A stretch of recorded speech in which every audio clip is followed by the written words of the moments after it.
I suspected my wife was planning a divorce, so I moved my assets.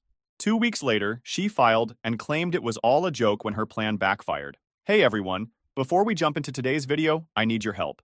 We've noticed the channel is losing some traction, and subscribing is one of the best ways you can support us. It's quick, free, and it helps us keep bringing you awesome content. Your support means the world. Let's keep this channel growing together. Thanks so much. Now let's start the video.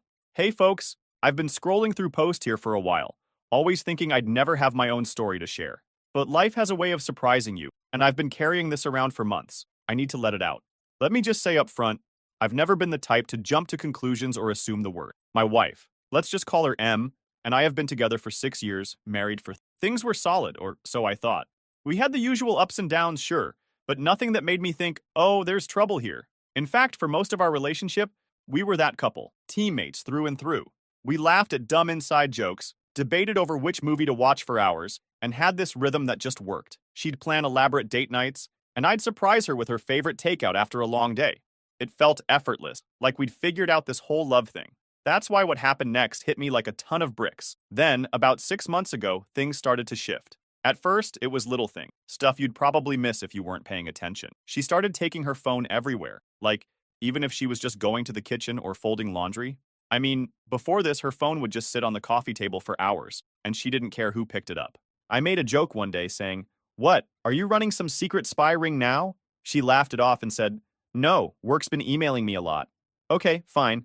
But then, a couple of days later, she set up a password. That one caught me off guard because she'd never used one before. I casually asked her why, and she said something vague about security and hackers. I didn't push it because I didn't want to sound paranoid, but something about it just felt off. It didn't stop there. She started stepping out of the room to take calls, something she never used to do.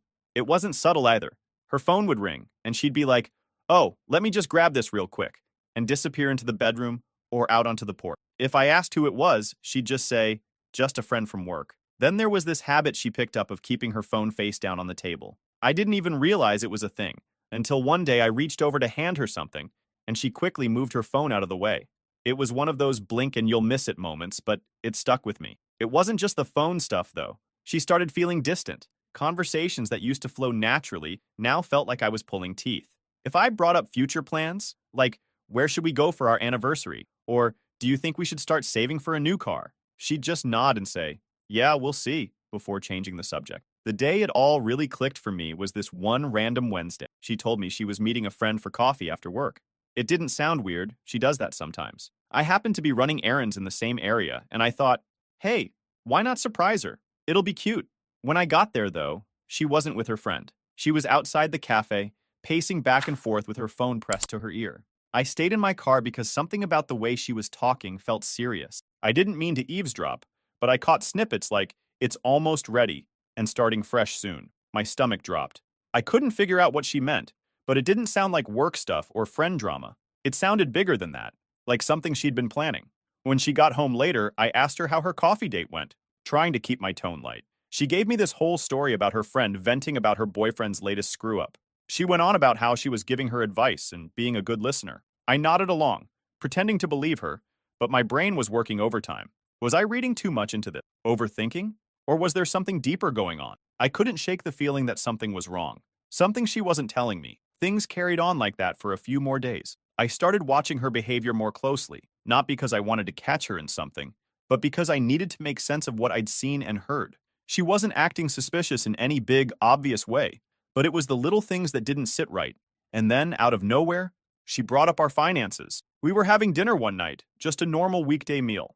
We were sitting there chatting about random stuff, her work, a new show she wanted to watch, when she said, "You know, we should really organize all our financial stuff," flashing her most innocent smile. It was such a left-field comment that I just stared at her for a second. "What do you mean?" I asked. She shrugged. "I just think we should have everything in one place. You know, like all our account info, passwords, documents, that kind of thing, just in case of emergency." I didn't know what to say. This wasn't something we'd ever talked about before, and the timing felt weird, considering everything else I'd noted. "What kind of emergencies?" I asked, trying to keep my tone casual. She shrugged again. "It's just smart, isn't it? What if something happens to one of us? Or what if we need to make a big financial decision quickly?" Her explanation made sense on the surface, but something about the way she said it put me on edge. It was too rehearsed, too neat, like she'd been waiting for the right moment to bring it up. I nodded and mumbled something like, "Yeah, I guess that's a good idea." But inside, alarm bells were going off. Why now? Why suddenly care about organizing our finances when we'd always kept things separate and loose? That night, my mind kept replaying her comment over and over, trying to piece together what it could mean. Was this just normal adult stuff, and I was reading too much into it? But then I thought about the phone calls, the conversation I'd overheard at the cafe, and how distant she'd been lately. It all started to add up, and I didn't like the picture it was painting. Until then, I didn't do anything about it. A couple of days later, she brought it up again. We were in the kitchen. I was making a sandwich, and she was scrolling on her phone, when she suddenly said, "Have you thought more about organizing the bank stuff? Like, do you know where all the account details are?" I put down the knife and turned to face her. "Okay, what's going on?" I asked, trying to keep my tone light but firm. "You've been bringing up the finances a lot lately. Is there something we need to talk about?" She finally looked up from her phone, surprised, like she didn't expect me to press her on it. "No, nothing's wrong," she said quickly, giving me a small laugh. "I just think it's important, that's all. You know, for emergency." "Emergencies like what?" She shrugged, her face unreadable. "I don't know, just life stuff. It's not a big deal, I promise. I just think it's something we should get on top of." Her answer felt vague, too vague. I nodded and let it go.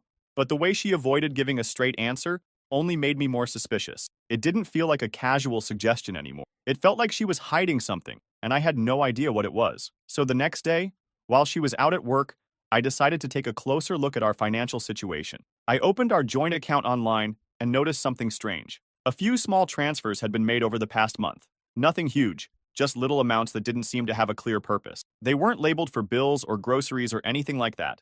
I didn't want to jump to conclusions, but it looked like she'd been moving money out of the account for something, but I couldn't figure it out. I thought about confronting her, but something told me to wait.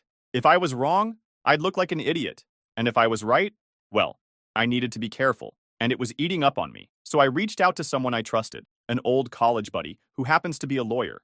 I told him what I'd noticed, trying not to sound like a conspiracy theory. "Look," he said after I explained everything, "I'm not saying something's definitely going on, but you're not crazy for wanting to be prepared. If you're worried about protecting your assets, now's the time to do it. Better safe than sorry." He gave me a rundown of what I could do, simple steps to make sure my finances were secure if something was going on. I'll admit, the idea of taking action like that felt extreme. It felt like I was planning for something terrible when I wasn't even sure anything was wrong. But the more I thought about it, the more it made sense. If she was actually up to something, and I was starting to believe she was, I needed to protect myself. It wasn't an easy decision to make, though. This wasn't just about money or assets, it was about the life we'd built together. I kept replaying memories in my head. Our wedding day, the times we stayed up late talking about our dreams, the random little jokes How did we get here?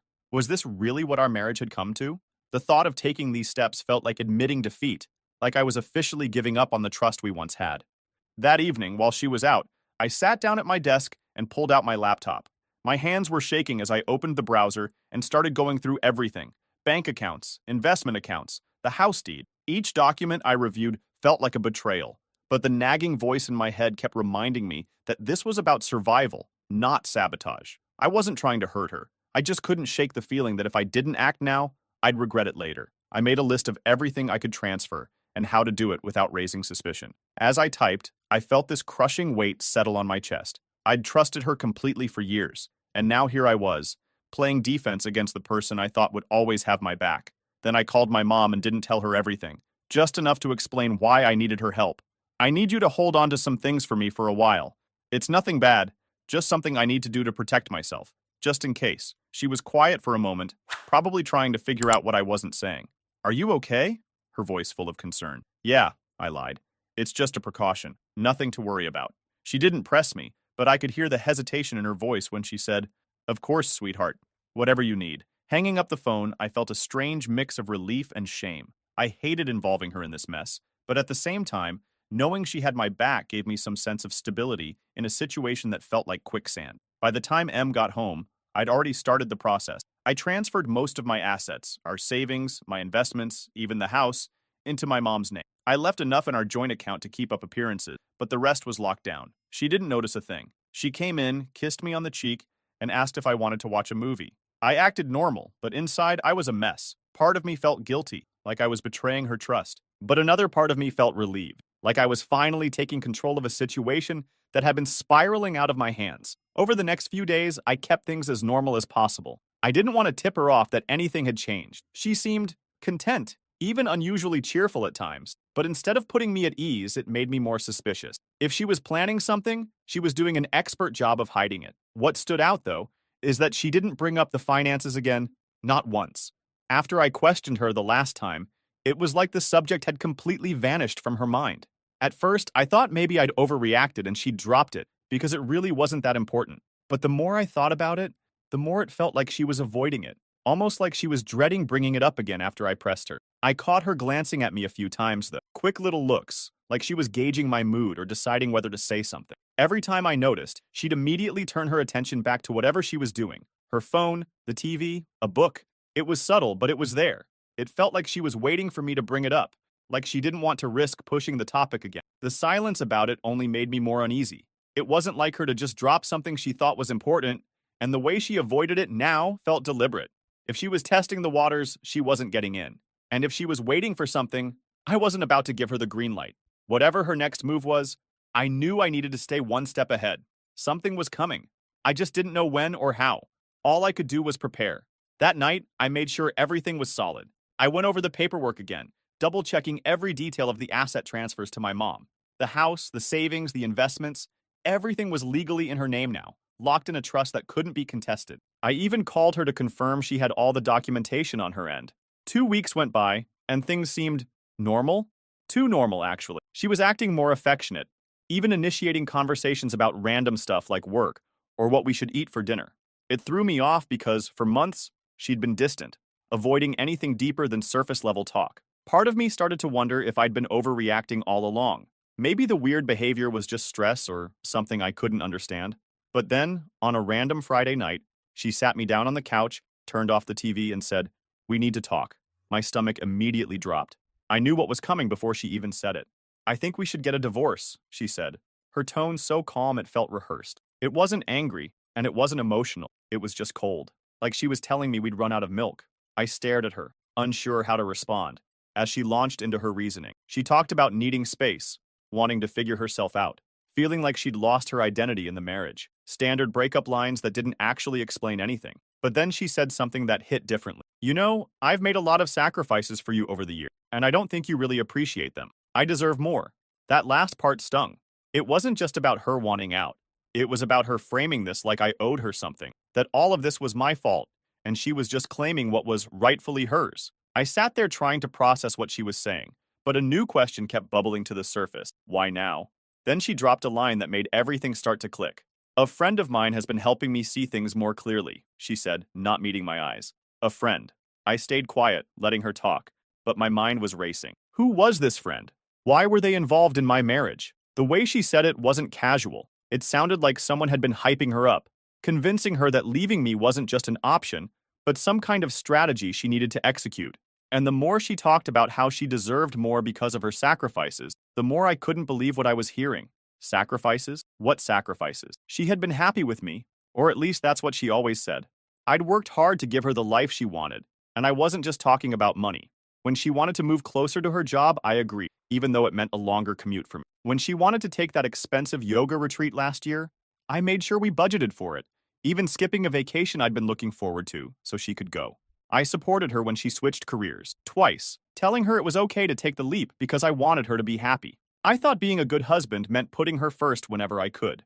And it wasn't like I was some inattentive, distant partner. I showed up. I remembered anniversaries and random little things she mentioned liking. I planned date nights when she said she was feeling stuck in a rut. I listened to her vent about work, her friends, her family. I didn't always get it right, but I always tried. That's what made her "I deserve more" line sting so much. I didn't buy it. Not for a second. She wasn't unhappy because of anything I did or didn't do. She was unhappy because something had changed in her. Maybe it was this friend she kept bringing up. Maybe it was something else. But the person sitting in front of me now wasn't the woman I married, and I wasn't going to let her rewrite the story of our marriage to suit her new narrative. I didn't press her in the moment. Instead, I nodded and said something neutral like, "If that's how you feel, I guess we should figure out the next steps." She looked surprised that I wasn't arguing or begging her to stay, but I didn't care. My focus had already shifted. I needed to know who or what was behind this sudden, calculated shift in her behavior. This wasn't just her waking up one day and deciding she wanted out. This was something bigger, and I wasn't going to let it blindside me any more than it already had. After that conversation, she went into her own apartment, and by Monday, I got the divorce papers. And let me tell you, they weren't just about ending the relationship. They were about taking everything. Half the house, my savings, my investments, the car. She wanted all of it, plus some vague clause about spousal support that made no sense given her solid income. It was like she was swinging for the fences, expecting me to roll over and hand her everything I'd worked for. At first, I thought it was just her being vindictive, but the way she'd framed her demands, so detailed and aggressive, made me reassured there was someone coaching her through this. So I started digging. It wasn't like I could just ask her who she'd been talking to, so I had to get creative. I started with her social media. She hadn't blocked me, and while she didn't post often, I went through her tagged photos and comments, looking for anyone new. That's when I noticed a pattern. Someone named Jake kept liking and commenting on her posts. Nothing inappropriate, just enough to make me pause. I clicked his profile, and it was public. He didn't seem like much at first glance. A guy in his 30s who worked in marketing, judging by his bio. But as I scrolled through feed, I noticed something strange. He'd posted a photo at the same cafe I'd seen her at weeks ago. On the same day, I overheard her talking about starting fresh. My stomach churned as I kept scrolling. There were more subtle hints, a comment on one of her posts saying, "You've got this," and a selfie he'd posted from what looked like her new apartment building. None of it was concrete proof, but it was enough to make me suspicious. I wasn't sure what to do with this information, but I knew I couldn't just sit there and wait for answers to fall into my lap. Her mention of a friend helping her through things had stuck with me, and I needed to know who it was. I decided to call one of our mutual friends, Lisa. She and my wife had been close for years, so if anyone knew what was going on, it would be her. I kept the conversation casual at first, just asking if she'd talked to my wife recently or if anything seemed off. Lisa responded quickly, saying she didn't know anything about a friend or any advice. I asked a few more questions, trying to probe gently, but she shut down the conversation defensively, saying she really couldn't help me. The whole thing felt rushed, like she was trying to avoid getting involved. Not ready to give up, I called another friend, Emily. I went through the same routine, explaining that I was just trying to make sense of everything. At first, she seemed hesitant, dodging my questions with vague answers. When I pressed her a bit more, she ended the call abruptly, leaving me more suspicious than ever. I sat there, frustrated, trying to figure out what my next move should be. Then, to my surprise, Emily called me back. She told me she needed to make sure whatever she said wouldn't get back to her. I promised it wouldn't, and after a long pause, she finally told me what she knew. Apparently, my wife had been spending a lot of time with someone named Jake, someone she'd met through work. Emily said she didn't know much else, but from what she'd heard, Jake was deeply involved in the advice my wife was getting about the divorce. Hearing that name felt like a piece of the puzzle clicking into place. Now it was clear this wasn't just about her needing space or finding herself. Someone else was in the picture, steering her decisions, and I was determined to find out why. I decided to confront it in my own way. That weekend, I drove to her apartment building and parked a block away, hoping to confirm what I already knew. Sure enough, a couple of hours later, she walked out of the building with Jake. They didn't hold hands or anything, but the way they walked together, close, leaning in to talk, was enough. They got into his car and drove off, leaving me sitting there, staring at the space where they'd been. I didn't follow them. I didn't need to. At that moment, it was clear. She hadn't just fallen out of love with me. She'd been planning her exit with someone else, and now it all made sense. The sudden distance, the financial questions, the aggressive demands in the divorce papers. She wasn't just leaving me. She was leaving me with nothing, and she had someone backing her every step of the way. I went home that night, my mind spinning with everything I'd learned. The betrayal stung, but what hurt more was how calculated it all was. She was using the divorce as a stepping stone for whatever life she was building with Jake, but she had no idea what I've prepared for her. The first mediation session was tense from the moment we walked in. Her lawyer showed up with a folder so thick, it looked like they were filing a lawsuit against a Fortune 500 company. He started going through her demands like they were completely reasonable. Half the house, the savings, my investments, the car, even some additional nonsense about spousal support. I stayed quiet, pretending to listen, but I was waiting for my lawyer to make his move. When it was finally our turn, he calmly slid a stack of documents across the table and said, "Before we proceed, I think it's important for everyone to review these." Her lawyer picked up the papers, skimming through them. His confident demeanor shifted quickly as he flipped the pages, his brows furrowing deeper with each one. "What is this?" he asked, looking. "These documents show the transfer of all major assets into a trust under my client's mother's name," my lawyer explained, his voice steady. "The transfers were completed several weeks before the divorce filing, and the trust is fully legal and irrevocable." The room went completely silent. Her lawyer turned to her, his confusion now mixed with frustration. "You didn't mention this," he said flatly. She snatched the papers from his hands and flipped through them, her face turning red. "This can't be real," she muttered, staring at the notarized signatures and dates. Then she turned to me, her expression shifting from disbelief to fury. "You planned this?"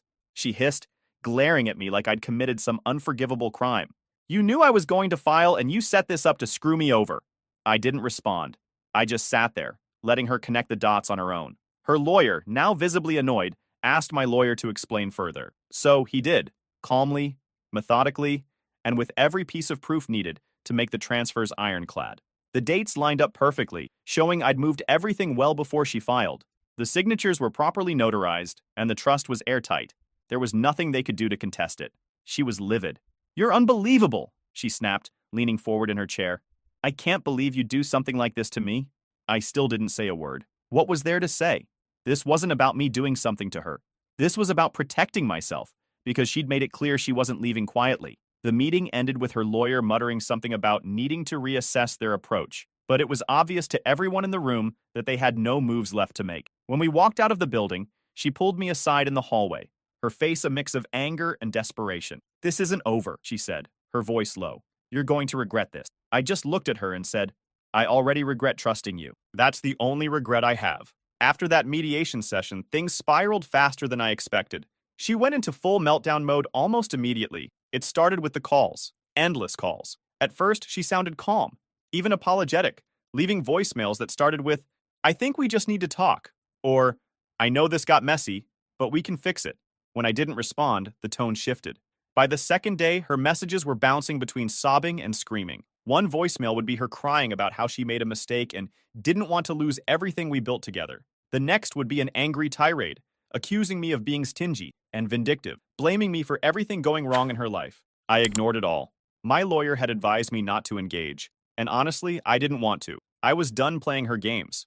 But she wasn't. When the calls and texts didn't work, she started spinning stories. I started hearing from mutual friends that she'd been telling people the divorce wasn't real, that it had all been some elaborate prank. A prank. I mean, who would even believe that? It didn't take long for the cracks in her story to show. Friends started asking questions like, "If it was a prank, why did you file actual legal paperwork?" Or, "Why hire a lawyer and make such specific demands if it wasn't serious?" When people didn't immediately buy into the prank excuse, she doubled down. She claimed it wasn't just a joke, but a way to test the strength of our relationship. She started painting herself as the victim, saying she was hurt and betrayed by my reaction, that I'd taken things too far and destroyed the trust in our marriage. At first, some people seemed to buy into her stories. I'd get these weird texts or comments from acquaintances, saying things like, "Wow, I didn't realize things were so rough for her." Even her brother lashed out saying, "You should have just talked it out instead of being so drastic." And it was frustrating, but I knew the truth would come out eventually. And it did, thanks to one of our mutual friends. Let's call him Matt. Matt and I weren't super close, but we'd always been friendly. A couple of weeks after the mediation, he messaged me out of the blue, saying he had something I needed to see. When we met up, he pulled out his phone and showed me a string of texts between her and Jake. I was confused at first. "How did you even get these?" I asked, scrolling through the messages. Matt explained that he had a mutual friend with Jake, someone who had been privy to their conversations. Apparently, this mutual friend had started feeling uneasy about how things were playing out, especially when Jake began bragging about how he was helping her secure her future. It didn't take long for that mutual friend to connect the dots and realize what securing her future actually meant, trying to bleed me dry. Feeling guilty about staying silent, the friend took screenshots of the texts and shared them with Matt, knowing he had a better relationship with me and might be able to warn me. "This guy's been playing both sides," Matt said, shaking his head. "He's been hyping her up to take you for everything, while making her believe he'd be there for her afterward." Matt handed me the texts and said, "I thought you should know. You don't deserve this, man." The texts were brutal. She wasn't just venting to Jake about the divorce. She was actively planning her next moves with him, and he was coaching her through it. One of the messages from her said, "Once the settlement's done, we'll have everything we need. I just need him to agree to the terms." Jake's reply? "Don't back down. Make him feel guilty if you have to. He owes you. We'll start fresh once you've got the money." I sat there staring at Matt's phone, trying to process what I was reading. This wasn't a misunderstanding or some emotional reaction to a failing marriage. This was cold, calculated manipulation. I thanked Matt, and he left, but my mind was spinning. Everything made sense now. Her sudden distance, her obsession with our finances, her aggressive demands in the divorce. It had all been part of a plan, one she'd been working on with Jake behind the scene. The text spread quickly among our mutual friends. Matt shared them with a few people, and from there they made the rounds. Suddenly, her narrative wasn't holding up anymore. People who'd been neutral or even supportive of her started pulling away. And the shift was almost instant. The people who had been defending her or staying on the fence now saw her for who she really was. Even her closest allies started distancing themselves. By the time the divorce was finalized, she had nothing but her personal belongings. Her lawyer quietly dropped her case after realizing there wasn't a legal leg to stand on. All those bold demands had crumbled under the weight of the paperwork I'd prepared, and the trust I'd set up with my mom was untouchable. As for Jake, he seemed to vanish the moment things started unraveling. I wouldn't be surprised if he'd been using her just as much as she'd been using me. From what I could piece together, he'd been feeding her delusions of independence and a fresh start. But the second it became clear she wasn't walking away with anything, he was gone. Without Jake in her corner, her confidence took a nosedive. The calls and texts kept coming, but now they were more desperate. She wasn't accusing me anymore. She was begging. "Can we just talk? Please. I'll do anything to fix this," one voicemail said. Another, "You don't have to forgive me, but can't we just settle this and move on? I'll drop everything if you just talk to me." I didn't respond. I couldn't. The damage was done, and there was no coming back from it. Even her family started to pull away. Her brother reached out to me at one point, apologizing for some of the things he'd said earlier when he believed her side of the story. "I didn't know what she was doing to you," he admitted. "I'm sorry I ever took her word for it. As for me, I got the house, my savings, and something I hadn't felt in a long time: peace of mind. My mom, as always, was my rock. She came over with buckets of paint and a list of ideas to help me reclaim the space as my own. Now, life feels like it's finally mine again. No more second-guessing every little interaction, no more feeling betrayed. Just peace. She's a chapter in my past, one I don't reread anymore. And as far as I'm concerned, the rest of the story is entirely mine to write."